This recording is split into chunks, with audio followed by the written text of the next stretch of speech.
L'heure est exacte.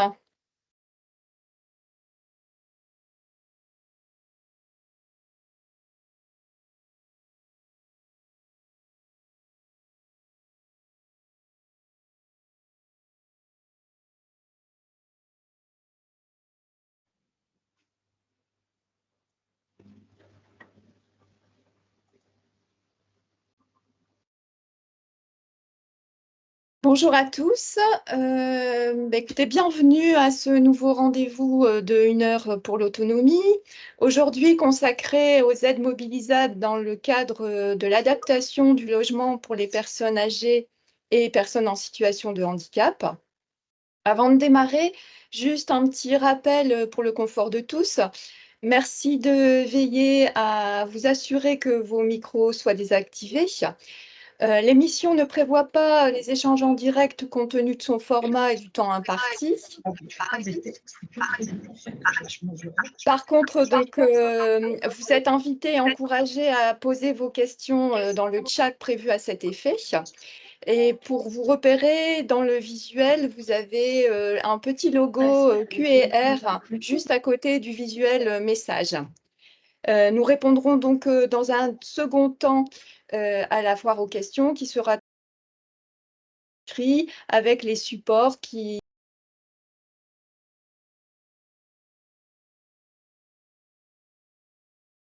est enregistré et publié sur YouTube.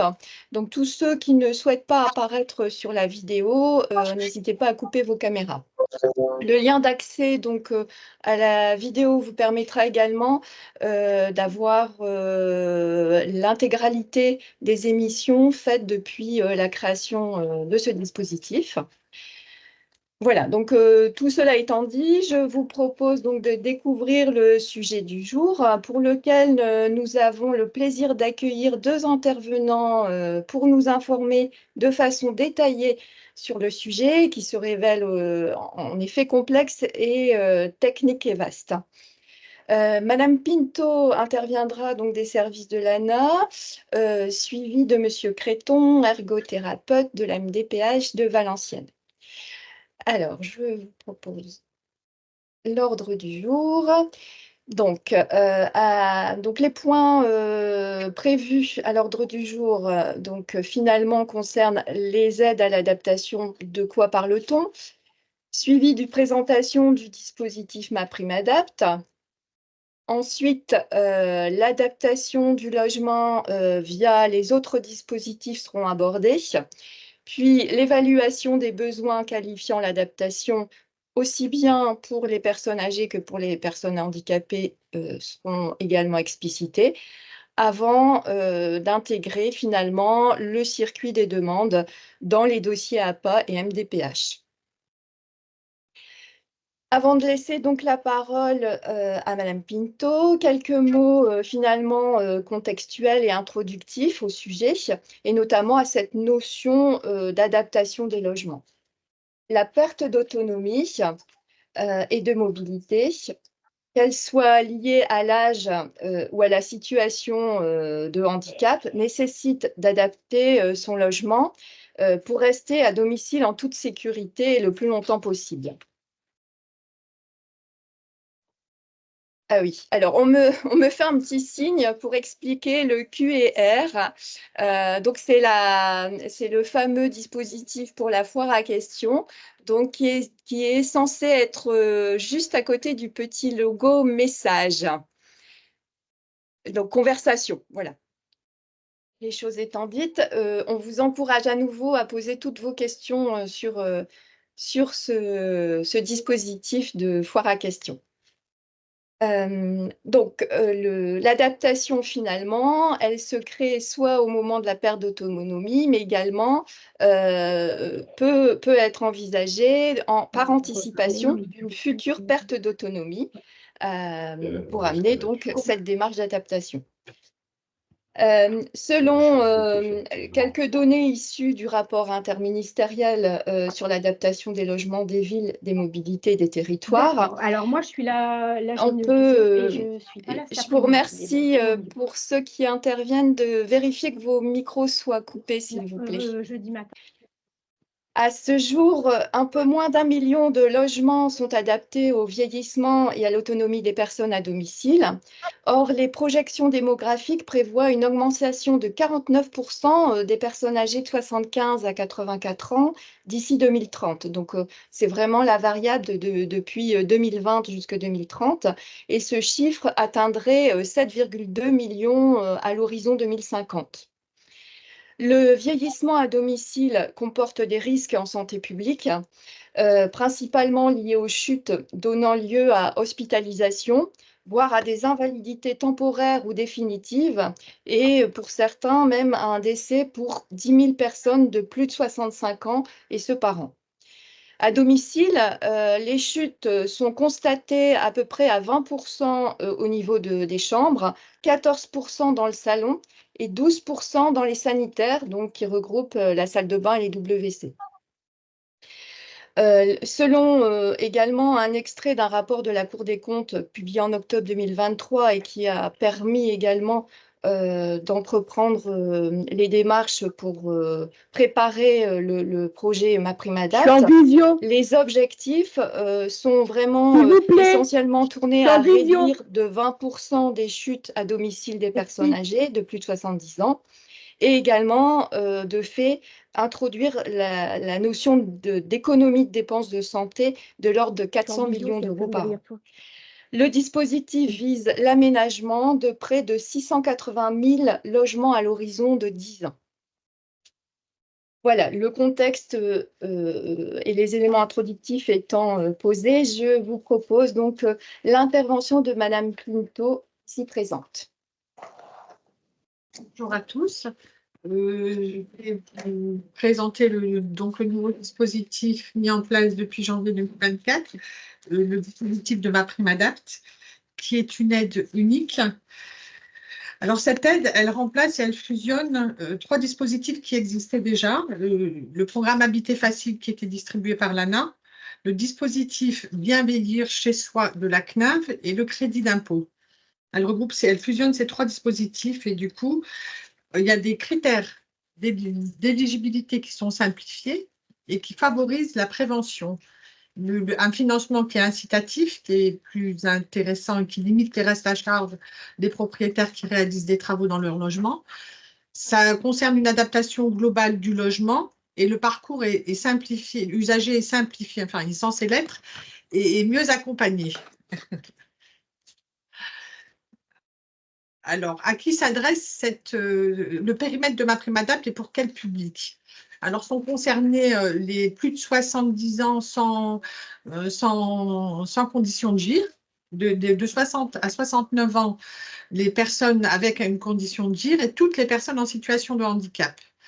Ça s'adresse aux ménages modestes et très modestes et ça concerne leur résidence principale. Et il faut être propriétaire occupant ou les locataires du parc privé peuvent aussi bénéficier de cette aide. Pour les justificatifs qui sont éligibles, dans le cas de justificatifs, pour les plus de 70 ans, il n'en faut plus. La seule condition de l'âge suffit. Il y a des décisions de la CDAPH qui reconnaissent l'éligibilité d'une de ces prestations. Par exemple, si vous bénéficiez de l'allocation pour adultes handicapés, de la prestation de compensation du handicap, ou une décision qui mentionne un taux d'incapacité d'au moins 50%. Il faut absolument que ça apparaisse sur la notification, la décision, pour que ce soit éligible, ou une décision du service départemental pour les anciens combattants victimes de guerre mentionnant aussi ce même taux d'au moins 50%. Alors, les attestations de GIR, c'est des évaluations qui sont faites, donc les GIR de 1 à 6, par des organismes bien particuliers ou des professionnels, en l'occurrence la CARSAT, la caisse de retraite, la CRAM, le conseil départemental. Cet établissement de GIR peut être fait par les infirmiers ou un ergothérapeute du conseil départemental et par les médecins. Ce qui est un peu nouveau, c'est que les opérateurs ne peuvent plus réaliser, c'est plus éligible, ne peuvent plus réaliser des grilles GIR qu'on acceptait à l'époque. Ah là là. C'est terminé. Cette année, avec MaPrimeAdapt, on ne peut plus, uniquement les GIR qui viendront de ces organismes que je vous ai cités auparavant. Alors, Les évolutions, alors entre ce qui existait avant, le dispositif Habiter Facile, et aujourd'hui MaPrimeAdapt. Aujourd'hui, MaPrimeAdapt, donc pour les plus de 70 ans, ne demande plus de justificatif de handicap, ce qui est nouveau par rapport à Habiter Facile, qui toutes les situations de handicap nécessitaient une condition de GIR ou un justificatif handicap. Aujourd'hui, les plus de 70 ans, c'est un public, voilà, qui, le simple fait de leur âge, sont dispensés d'un justificatif autonomie. Pour les 60-69 ans avec condition de GIR et pour les personnes en situation de handicap, voilà, et les ménages modestes et très modestes. Ça concerne aussi aujourd'hui le même public pour le MaPrimeAdapt. Ensuite, les taux de subvention avec MaPrimeAdapt, le nouveau dispositif, pour les ménages modestes, c'est 50%, alors qu'auparavant, c'était 35%. Et pour les ménages très modestes, aujourd'hui, c'est 70% avec MaPrimeAdapt, alors qu'avec Habiter Facile, c'était 50%. Le plafond de travaux est revu à la hausse aussi. Aujourd'hui, nous sommes à un plafond de travaux de 22 000 euros hors taxe, contre 20 000 à l'époque. Il y a un petit changement au niveau de l'accompagnement. Auparavant, avec Habiter Facile, il n'était pas obligatoire, alors qu'aujourd'hui, avec MaPrimeAdapt, l'accompagnement est obligatoire. Les gens ne pourront plus déposer de dossier sans être accompagnés. Et les conditions d'occupation, ça reste inchangé. C'est toujours pareil. Aussi bien que propriétaire occupant qu'un locataire du parc privé. Ils peuvent en bénéficier. Les travaux qui sont finançables dans le cadre de MaPrimeAdapt, il y a trois pôles, enfin, trois types de travaux. Tout ce qui concerne l'adaptation de la salle de bain. On a une baignoire, on veut la remplacer par une douche. On veut mettre un lavabo déporté ou des barres d'appui. L'accessibilité du logement monté-escalier, etc., c'est toujours aussi valable. L'installation d'une plateforme élévatrice, l'élargissement des passages, l'aménagement d'une pièce. Et pour les extérieurs également aussi, il y a des travaux d'élargissement, d'aménagement d'un parking, d'aménagement de l'extérieur, de motorisation de volets, etc. Mais la liste là n'est pas exhaustive. Il y a parfois des cas particuliers qui font qu'elle n'est pas exhaustive, qui font que d'autres projets peuvent être tout à fait financés, qui ne sont pas forcément, qui n'apparaissent pas forcément sur cette liste. Ce qui concerne les travaux induits, ben, en fait, c'est tous les travaux par exemple, vous souhaitez créer une douche dans un endroit, dans un espace où il y a la chaudière, il faut déplacer la chaudière. Les travaux induits, le coût du déplacement de la chaudière sera pris en compte dans le financement. Par contre, ce qui est un peu différent d'avant, c'est qu'avant, l'instructeur qui instruisait le dossier jaugeait, lui, de ses travaux induits, sans nécessairement que ça apparaisse sur le rapport qui est fait par l'ergo. Alors que là, c'est une condition sine qua non. Il faut absolument que les travaux induits soient précisés sur le rapport pour qu'ils soient pris en compte dans le calcul de la subvention. Sinon, ce sera pas. Il faut que ce soit identifié vraiment par la personne qui établira le rapport, sinon ce ne sera pas pris en compte. Alors, les différents points d'entrée dans le parcours MaPrimeAdapt. Vous avez dans un espace numérique sur le site France Rénov, un accès qui est direct à MaPrimeAdapt, qui peut vous donner beaucoup de renseignements, hein, qui vous dirige, qui vous oriente, en précisant par exemple la commune où vous habitez. Il y a les espaces conseils France Rénov qui vous seront le plus proche de chez vous, en indiquant votre commune, qui vous sera indiqué sur l'espace numérique de France Rénov. Alors, il y a deux typologies de contenu, la sensibilisation au risque d'accident, adapter son logement au risque, à limiter les chutes, etc. Et alors, pour les informations, on explique les modalités et on le redirige vers une plateforme pour la création du dossier, du futur dossier. Mais c'est assez simple d'accès pour ceux qui y accèdent.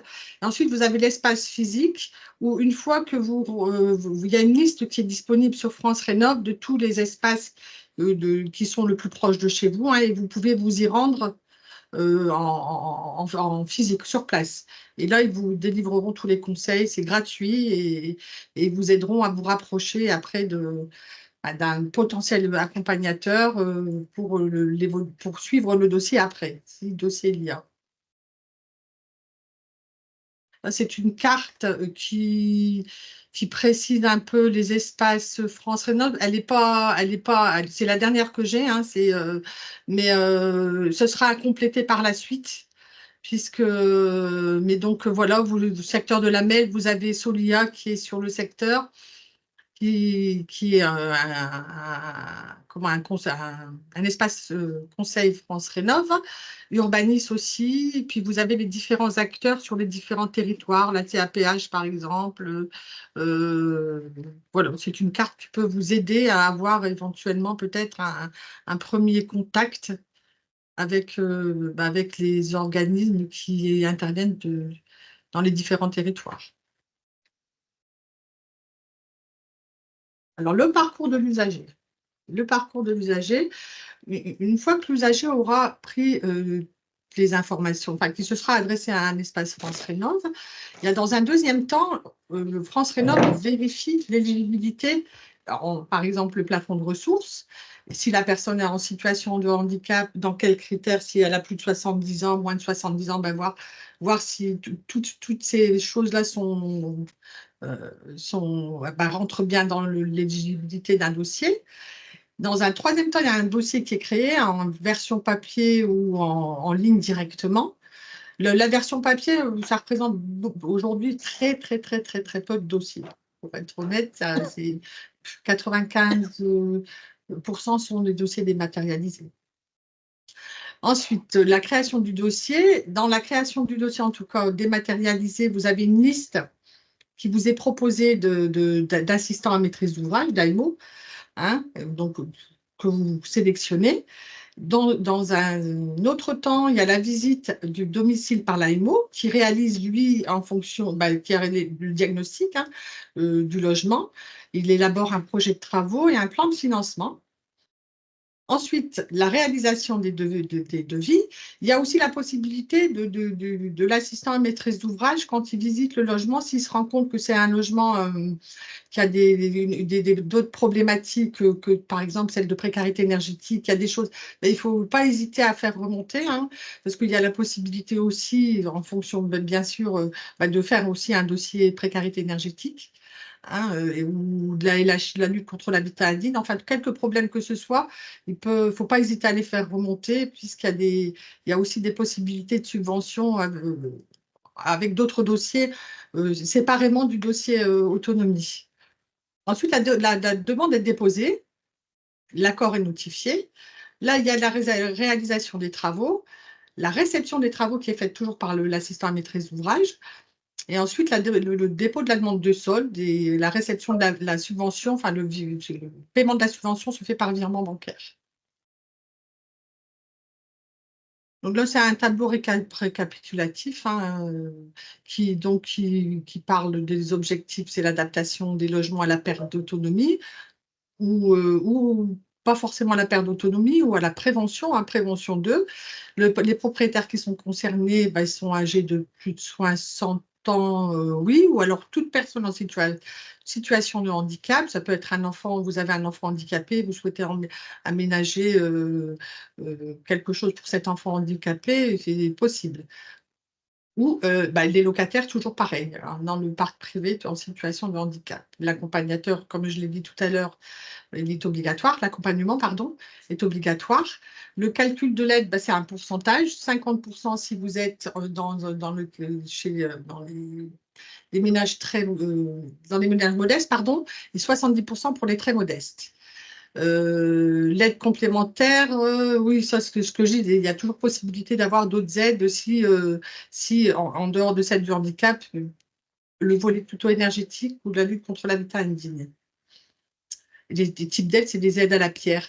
Mais en plus des pourcentages d'aides, je ne sais pas si c'est à ce moment-là, il y a aussi parfois des communautés de communes qui interviennent et qui abondent aussi, ça dépend des secteurs, qui abondent aussi, qui viennent en complément des aides de l'ANA. Ah, voilà. Pour l'adaptation, pour l'accompagnement des logements, il y a 3 types d'AMO. On a l'AMO socle, l'AMO socle qui va jusqu'à un certain stade du dossier, qui est 350 €, qu'on prend nous en charge en termes de subvention. Il y a l'AMO complet, l'AMO complet, qui lui, c'est 600 €, pareil, il va jusqu'à un stade encore plus avancé de l'accompagnement. Et l'AMO complet avec ergothérapeute, qui est à 800 €, qui lui, voilà, ça nécessite un diagnostic d'ergothérapeute en plus. D'où la participation un peu plus importante de la part de l'ANA pour l'accompagnement. Là, il y a une liste, la dernière liste à jour, des accompagnateurs qui sont habilités à déposer des dossiers de demande de subvention à l'ANA. Une liste, c'est la dernière qu'on a à jour. Alors, le barème, là, vous avez les barèmes des plafonds de ressources qui sont applicables aux aides de l'ANA en fonction, puisque ça, MaPrimeAdapt touche uniquement les très modestes et les modestes, ce n'est pas ouvert à d'autres. Donc voilà, c'est les plafonds à pas dépasser en fonction de vos revenus et de la composition de la famille. Eh bien, très bien. Merci beaucoup, Madame Pinto, pour cette présentation. Je vous propose donc de passer à la suite du sujet pour lequel nous accueillons Sylvain Créteur, qui est donc ergothérapeute à la MDPH de Valenciennes, qui va finalement nous apporter une vision peut-être plus pragmatique et spécifique de l'approche de l'adaptation des logements sous le prisme finalement du parcours des demandes des personnes confrontées à la perte d'autonomie. Je te laisse la main, Sylvain, sur le sujet.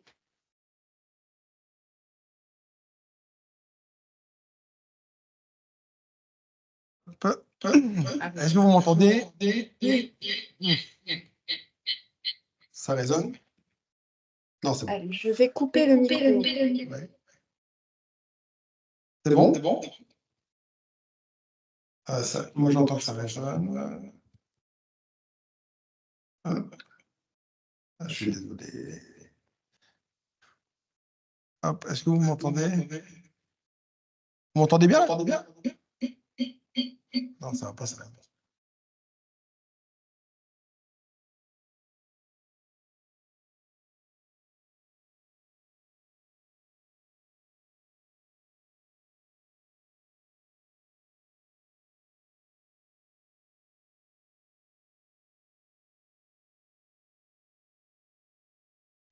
Voilà, là, vous m'entendez?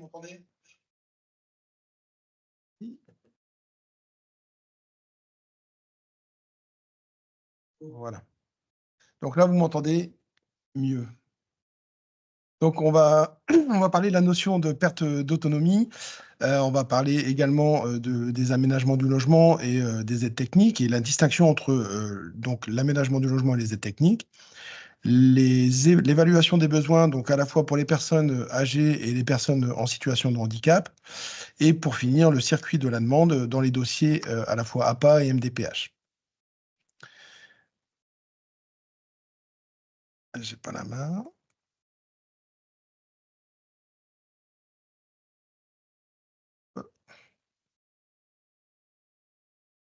OK.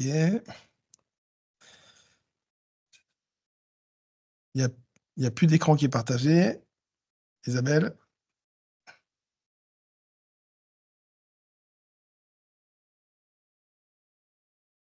Merci. J'ai pas la main. Tu peux passer à la diapo suivante, Isabelle. Voilà. Hop.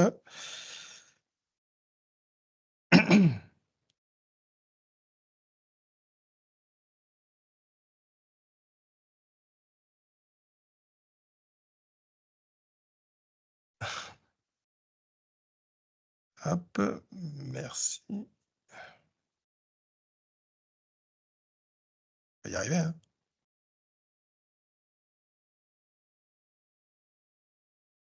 C'est bon, Isabelle? Alors, attends que je te revois ça.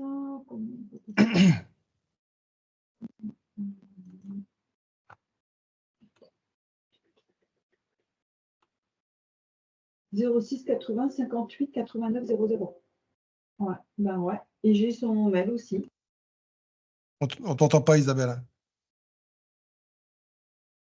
Alors, si tu veux prendre la main sur le déroulé du Isabelle, je suis diaporama, désolé, on t'entend pas. Ton micro est fermé. On t'entend pas. vous m'entendez? On t'entend pas, Isabelle. Nous, on t'entend. Il n'y a pas de souci, Isabelle. Alors, je pense que Sylvain doit avoir un souci Oui. sur... Tu enlèves son micro. je n'arrive pas. dire parole. Alors, Sylvain, on a un souci de liaison. On t'entend pas, Isabelle, ton micro est fermé, on ne t'entend pas. Alors,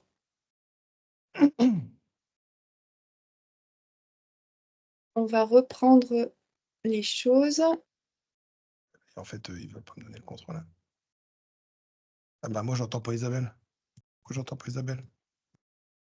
Ah, ça y est. Ça y est, c'est bon. C'est bon? Non, Sylvain, j'entends est-ce que pas tu Isabelle. m'entends? Oui, c'est bon, je t'entends, C'est Isabelle. bon? Oui, je Alors, t'entends, mais en fait, je je- demande le contrôle et en fait, tu acceptes pas le contrôle du diapo. je ne l'ai pas. Donc, du coup, je te propose Ouais. Je vais arrêter le partage et je te laisse reprendre la main dessus. Alors, attends. Attends. Hop. 1 heure pour l'autonomie. 1 heure pour l'autonomie. Bouge pas. On va faire comme ça, t'as raison. Il n'y a pas fait la demande. Hop. Si, j'ai fait la demande plusieurs fois, mais Je ne l'ai c'est pas. pas grave. On va faire comme ça. Voilà. Tu peux arrêter le partage, je vais partager de mon côté. Alors, si tu veux. j'arrête le partage et puis tu prends la suite. OK, merci. Ouais. Merci. Voilà. Donc là,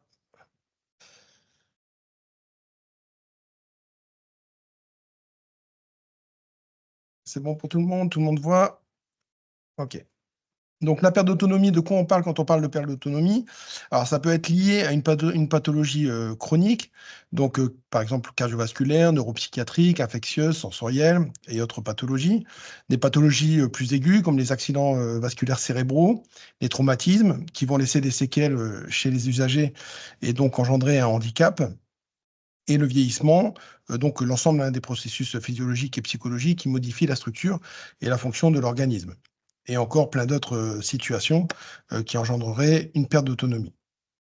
Quel type de troubles peut-on rencontrer? Donc on peut rencontrer des troubles orthopédiques avec des enraidissements articulaires, des douleurs chroniques, des déformations, des troubles moteurs avec des équilibres instables, des troubles de la coordination, diminution de force, etc.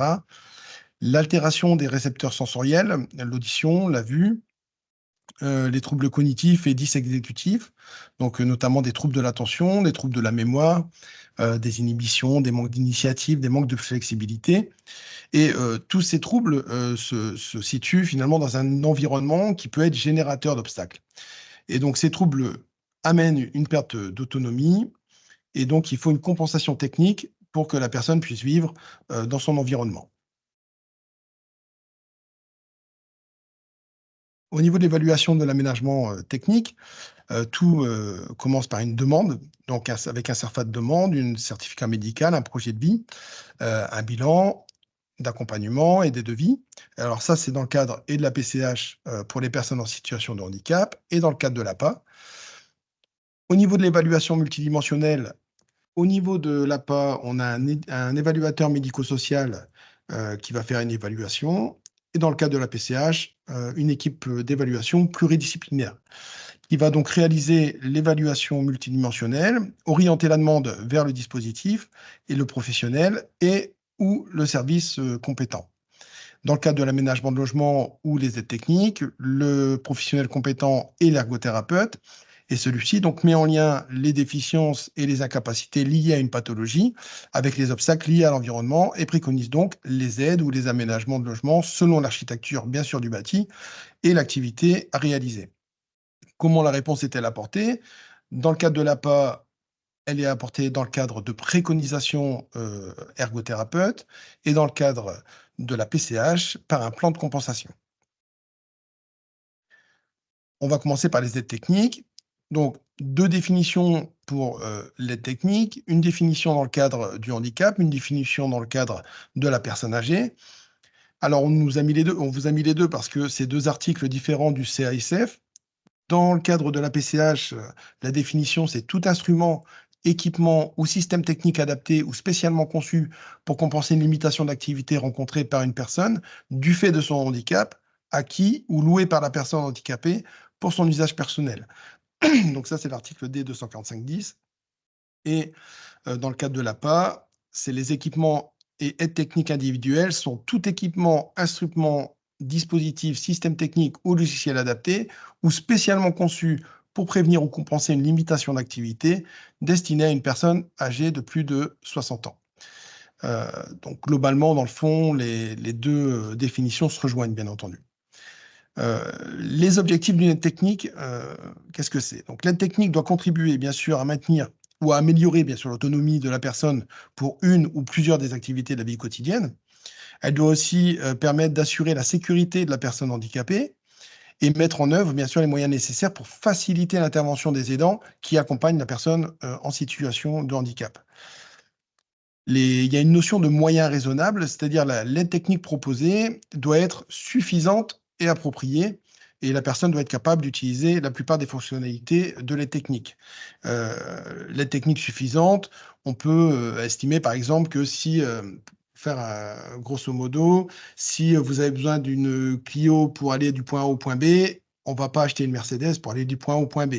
Donc il faut rester dans des moyens raisonnables. Au niveau de l'aide technique, donc les financements des aides techniques diffèrent selon qu'on soit du côté PCH ou du côté APA. Dans le cadre de la PCH, le montant maximal attribuable dans le cadre des aides techniques est de 13 200 € et c'est une enveloppe de 10 ans.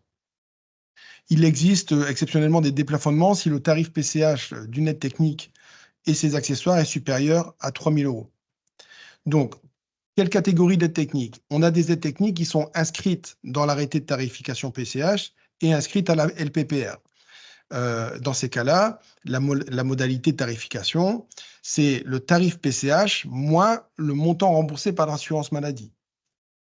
On a une catégorie d'aide technique qui est non inscrite dans la LPPR, mais listée dans un arrêté du CSF. Et donc, à ce moment-là, la modalité de tarification, c'est un tarif PCH, c'est comme un forfait, finalement. Il y a des aides techniques qui sont non listées dans l'arrêté de tarification, et dans ces cas-là, on prend 75% du coût. Ça peut être le cas d'un tapis antidérapant, par exemple, pour des personnes, je pense à une personne hémiplégique qui aurait besoin d'un tapis antidérapant pour pas que l'assiette bouge lorsqu'elle mange. Ce n'est pas remboursé par la Sécu, ce n'est pas listé dans notre arrêté, et donc on va prendre 75% du coût de ce tapis antidérapant. Il y a des équipements d'utilisation courante et qui apportent une facilité d'usage. Dans ces cas-là, on va parler d'un surcoût. C'est notamment le cas dans l'ameublement. Une chaise, par exemple, une chaise assez spécifique. Une chaise classique, c'est 100 €. La chaise spécifique, on a un devis à 300. On va calculer 75% de 200, c'est-à-dire du surcoût par rapport au mobilier classique. Il existe aussi des aides techniques d'équipement d'utilisation courante avec une adaptation spécifique. Et dans ces cas-là, on va prendre 75% du coût de l'adaptation spécifique.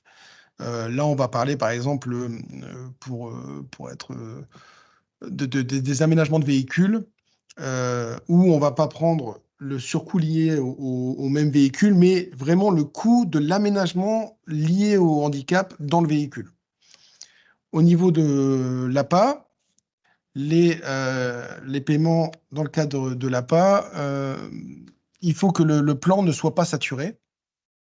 Et donc, il y a une déduction faite du taux de participation de l'APA de l'usager. C'est un paiement ponctuel sur justificatif et à minima, c'est un devis bon pour accord, pas forcément la facture. Les tarifs plafonds de prise en charge sont calqués sur ceux de la PCH, c'est fixé par arrêté ministériel. Et il existe un financement complémentaire pour limiter la part à charge. C'est la conférence des financeurs, donc démarche d'office faite par les services du département. Ça, c'est le côté personne âgée. Dans le cas de l'aménagement du logement, donc l'aménagement du logement, c'est lorsque le matériel est fixé au bâti et que l'installation, la désinstallation et la réinstallation font habituellement intervenir un artisan. Donc la définition, donc les aménagements pris en compte sont destinés à maintenir ou améliorer l'autonomie de la personne en situation de handicap. Ils doivent lui permettre de circuler, d'utiliser les équipements indispensables à la vie courante, de se repérer et de communiquer sans difficulté et en toute sécurité. Il vise également à faciliter l'intervention des aidants qui accompagnent une personne handicapée à domicile pour la réalisation des actes essentiels de l'existence. Alors attention, il n'est pas nécessaire que la personne en situation de handicap et ou âgée soit propriétaire du logement pour bénéficier d'une des deux prestations. En fait, elle peut être locataire du parc privé, l'accord du propriétaire est alors requis, ou hébergée à titre gratuit chez un parent. Donc là, par exemple, une barre d'appui fixée contre un mur, c'est un aménagement du logement. Une barre d'appui à ventouse sur une paroi, c'est une aide technique. Donc, les pièces éligibles. Quelles sont les pièces éligibles dans le cadre d'un aménagement du logement? Alors, que ce soit dans le cadre de la PCH ou dans le cadre de l'APA, l'accès au logement est une pièce éligible. La cuisine, la chambre, les toilettes, la salle d'eau, le séjour. Une petite exception dans le cadre de l'APA, où on prend en compte aussi l'accès à la terrasse et au jardin. Mais là, uniquement dans l'APA. Sous certaines conditions, peuvent également être prises en compte une autre pièce du logement, notamment celle qui permet l'exercice d'une activité professionnelle, ou encore des pièces nécessaires à l'éducation et à la surveillance des enfants. Niveau des types d'aménagement, donc quels sont les types d'aménagements concernés? Donc vont concerner l'accessibilité, la sécurité et le fait de faciliter l'intervention d'un aidant, et peuvent être pris en compte à ce titre la circulation à l'intérieur de cet ensemble, l'adaptation de là où des pièces concernées, la domotique. Si c'est une maison individuelle, la motorisation extérieure, notamment le portail, les portes de garage, les portes d'entrée aussi de la maison.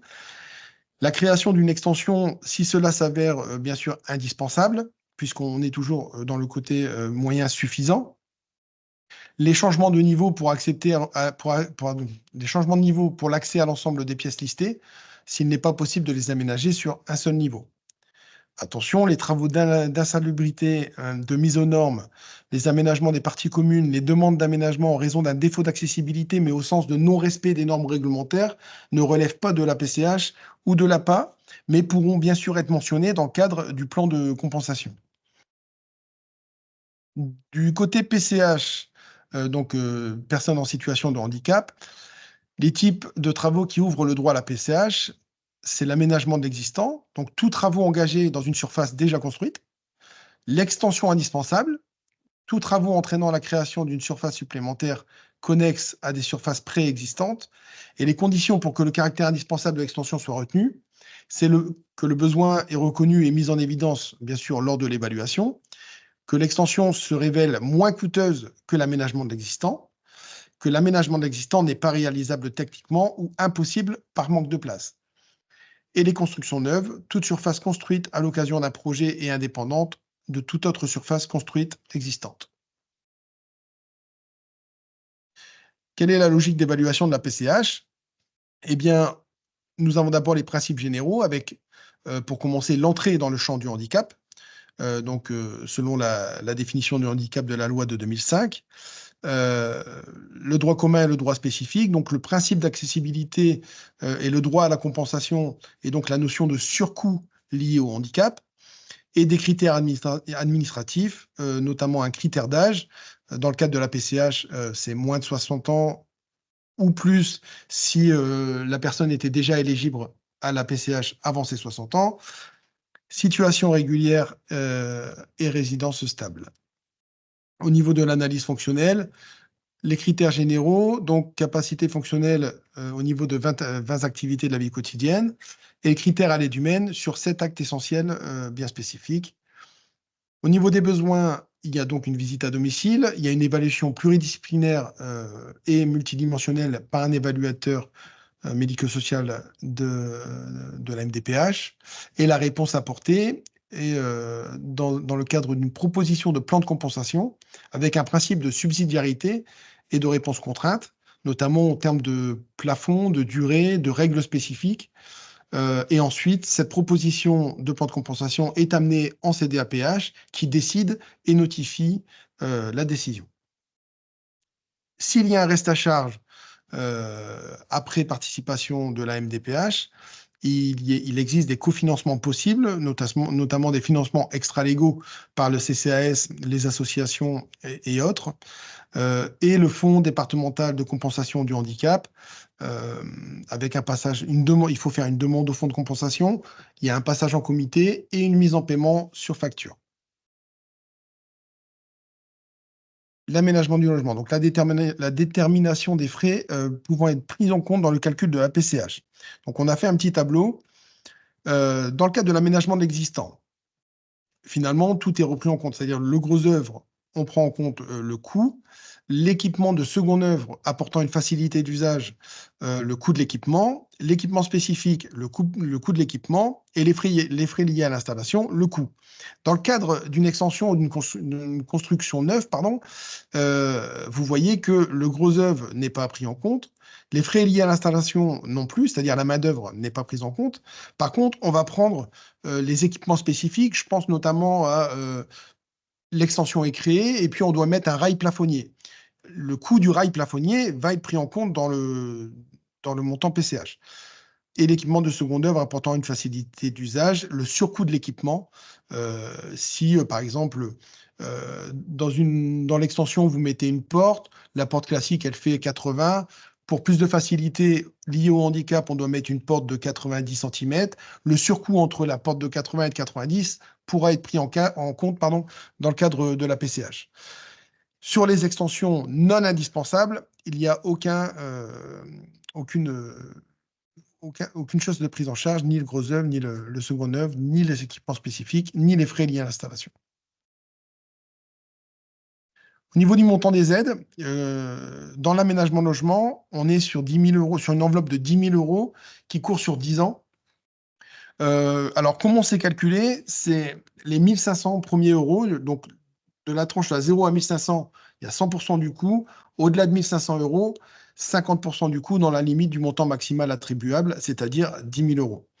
Ça veut dire quoi? Par exemple, on va prendre un coût de 10 000 euros.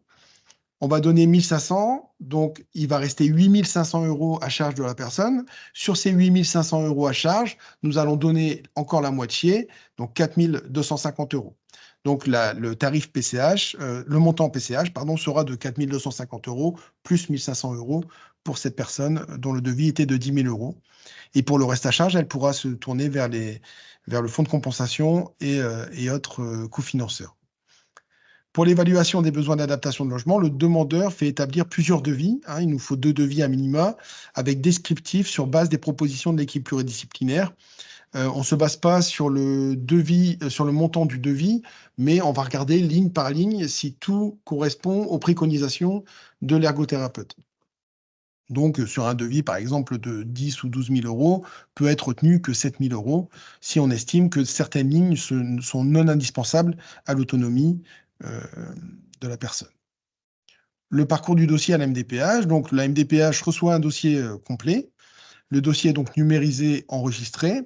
Une équipe pluridisciplinaire va étudier la demande. Une évaluation à domicile est éventuellement réalisée et une proposition de plan peut être envoyée à l'usager et inscrite en CDAPH. À ce moment-là, il y a un délai de 15 jours légal pour que la personne puisse faire des remarques. Si elle ne répond pas, on estime qu'elle est d'accord avec le plan envoyé. Et sinon, ça repart en réévaluation pour voir si on peut revoir un petit peu la décision. À ce moment-là, réception des notifications de droit. Et ensuite, il y a les voies de recours légales. Donc, dans un délai de 2 mois, la personne doit faire un RAPO, un recours administratif préalable obligatoire, dans les 2 mois. Si pas de réponse au RAPO par la MDPH, c'est un rejet implicite. Et dans un délai de 2 mois encore, elle peut saisir le tribunal judiciaire si elle n'est pas d'accord avec la décision de la CDAPH. Donc, les types de travaux qui ouvrent droit à l'APA. Donc là, on est sur le versant personnes âgées. Donc, en fait, c'est exactement les mêmes que pour la PCH, l'aménagement de l'existant, l'extension indispensable et la construction neuve. Donc là, on ne va pas répéter, on est sur les mêmes types de travaux. Par contre, la logique d'évaluation APA est légèrement différente. Il faut déjà entrer dans le cadre de l'APA, donc avec des critères administratifs, être au moins âgé de 60 ans, attester d'une résidence stable et régulière en France, le domicile de secours détermine le département compétent, et avoir un niveau de perte d'autonomie au moins égal au GIR 4. Donc un GIR, hein, c'est le groupe iso-ressources qui correspond à un niveau de perte d'autonomie de la personne âgée et qui est calculé à partir d'une grille qui s'appelle la grille à GIR. Il existe donc 6 GIR, le GIR 1 étant le GIR où la perte d'autonomie est la plus forte. Ensuite, on a l'analyse des besoins avec une évaluation par un évaluateur médico-social qui va donc établir ce GIR et voir si donc la personne rentre dans le cadre de l'APA.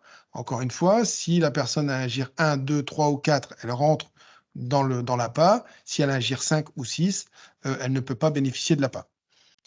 Donc, si elle rentre dans le cadre de l'APA, elle établit un plan d'aide qui est en fonction de l'environnement des aidants, de l'environnement, des aidants, des besoins de compensation, des choix du bénéficiaire et de sa famille. Peut être proposé donc des heures d'aide humaine avec des aides à la vie courante pour les courses, le ménage, des aides à la personne pour la toilette par exemple, des accueils de jour, des hébergements temporaires. Dans ce qui nous intéresse, nous, elle peut proposer un aménagement de logement et des aides techniques. Des charges mensuelles, des aides techniques mensuelles, donc d'échange, des téléassistances, de portage de repas, des charges ponctuelles, des charges matérielles et des aides liées au répit. La réponse apportée, c'est une réponse de type proposition de plan APA. Et là, contrairement à la PCH, s'il n'y a pas de réponse au plan d'aide envoyé, c'est considéré comme un refus de l'usager. Il faut vraiment que l'usager réponde sous 10 jours à la proposition du plan d'aide. Une deuxième proposition peut être transmise s'il y a un désaccord sur le premier plan d'aide. Et la notification est donc transmise ensuite à l'usager. À savoir que dans le cadre de l'APA, un reste à charge sera présent et qui dépendra du coefficient de participation du bénéficiaire. Les dispositifs d'aide au logement dans le cadre de l'APA, il y en a deux. Il y a le dispositif que l'on appelle dans le Nord le dispositif J'aménage 59 et l'adaptation du logement APA. Les critères d'attribution, alors ils sont plus ou moins proches. Il faut déjà pour les deux être bénéficiaire de l'APA, même sans plan d'aide mensuel. Il faut être âgé de 60 ans ou plus. Il faut être propriétaire ou copropriétaire, usufruitier, locataire ou sous-locataire ou hébergé à titre gracieux chez un membre de sa famille ou dans le parc privé. Et alors, dans le cadre de J'aménage 59, il faut avoir des ressources très modestes ou modestes selon les barèmes de l'ANA que vous avez vu tout à l'heure avec Madame Pinto. Et dans le cadre de l'adaptation du logement APA, eh bien l'inverse, les ressources doivent être supérieures au barème de l'ANA. Et le plafond du plan d'aide ne doit pas être atteint. Dans les deux cas, aucun travaux ne doit commencer avant la notification d'accord de l'ANA, du département pour l'un et de l'ANA et du département pour J'aménage 59. Cette même règle, d'ailleurs, s'applique à l'ensemble des autres principaux financeurs, donc l'ANA, le PCI, etc. Au niveau des exceptions, les bénéficiaires de l'APA, locataires du parc public, d'une résidence autonomie et d'une résidence service ne peuvent pas bénéficier de ces aides au logement. Donc, nous avons parlé du dispositif J'aménage 59 et du dispositif du ALAPA. Dans les deux cas de figure s'applique le taux de participation APA de l'usager. Donc, peuvent-ils prétendre les bénéficiaires de l'APA, sauf, bien sûr, encore une fois, les bénéficiaires du parc public, d'une résidence autonomie, résidence service. Au niveau des acomptes, donc un acompte de 30 ou 70% du montant du devis retenu sera versé à l'usager dès qu'il aura fourni l'accusé réception de la demande ANA, le cas échéant, et le devis bon pour accord, et le solde à la réception de la facture. Les travaux, encore une fois, ne doivent, et ça c'est très important, les travaux ne doivent pas avoir commencé pour pouvoir prétendre à une aide, et le plafond maximal de prise en charge est fixé à 22 000 € TTC, et ça sur une période de 5 ans. Pour le calcul et le paiement des aides, donc, il y a un service qui s'appelle Service de suivi des prestations APA, SP-APA. Donc, après la visite de l'ergothérapeute, réalisation par l'usager de 2 devis qui est adressé donc au SS Papa ou à l'ergothérapeute. Et donc l'ergothérapeute, comme je disais tout à l'heure, retiendra un montant qui correspond aux éléments retenus liés à la perte d'autonomie. Et la subvention est calculée et une mise en paiement est faite. Dans le cas de Jaménage 59, subvention après passage en commission plénière, donc DFCG, pardon, et un acompte de 70% à réception du devis. Un bon pour accord, 70% à réception du devis, bon pour accord, puis le solde de 30% des réceptions de la facture. Attention, l'intervention en dernier ressort après mobilisation des dispositifs existants et bien sûr reprise du coefficient de participation du plan. Au niveau de la LAPA, l'allocation versée par le SS Papa dans IODAS, 30% d'acompte des réceptions du devis bon pour accord, puis du solde de 70% des réceptions de la facture. Et encore une fois, le coef de participation est recalculé et le montant de l'aide est calculé selon le reste du plan, fois 60 mois maximum, dans un plafond de 22 000 €. Le parcours du dossier APA, donc on a une demande de l'usager. On a à ce moment-là une visite à domicile qui est programmée par un évaluateur médico-social si l'évaluation date de plus d'1 an, soit directement par l'ergothérapeute si l'évaluation date de moins d'1 an. L'ergothérapeute va faire des préconisations selon les capacités, les déficiences de la personne rencontrée. Une fois les préconisations faites, la personne va effectuer 2 devis, va faire 2 devis à 2 artisans différents, bien entendu pour les mêmes travaux préconisés par l'ergothérapeute. L'ergothérapeute reçoit les 2 devis et les étudie et les analyse pour retenir un montant qui va servir à fixer le montant de l'aide et bien sûr le suivi, le montage financier par l'opérateur de l'ANA, l'AMO.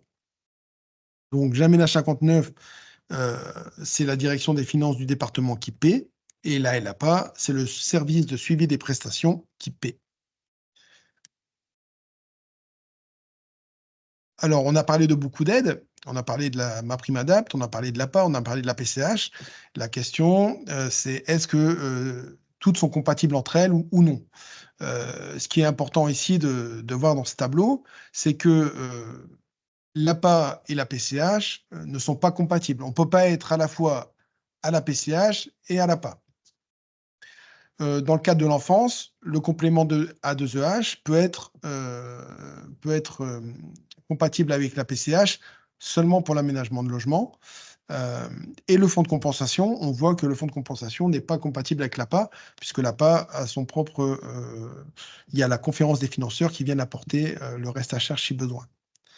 Il existe le système de subsidiarité de la PCH aux aides de la sécurité sociale, c'est-à-dire que les sommes versées par la sécurité sociale sont déduites du montant de la PCH. Donc, ce qui est à retenir dans ce tableau, finalement, c'est que l'APA et la PCH ne sont pas compatibles et que MaPrimeAdapt est compatible avec l'APA et la PCH.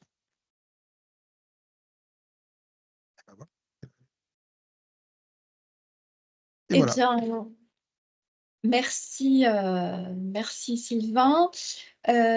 L'émission touche à sa fin. Il me reste donc à vous remercier tous pour votre attention et remercier particulièrement donc Sylvain Critter et Mme Pinto qui se sont impliqués pour la construction de ce sujet, mais également je tiens à remercier d'autres contributeurs plus de l'ombre, Monsieur Duhamel, Madame De Wilde et Madame Sacout, voilà, qui ont aussi permis l'élaboration complète du sujet.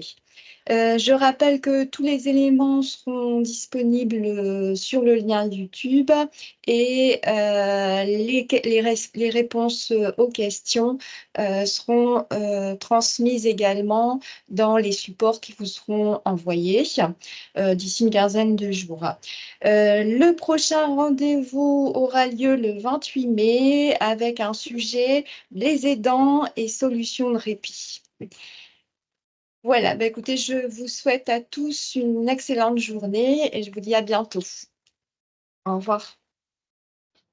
Au revoir Isabelle.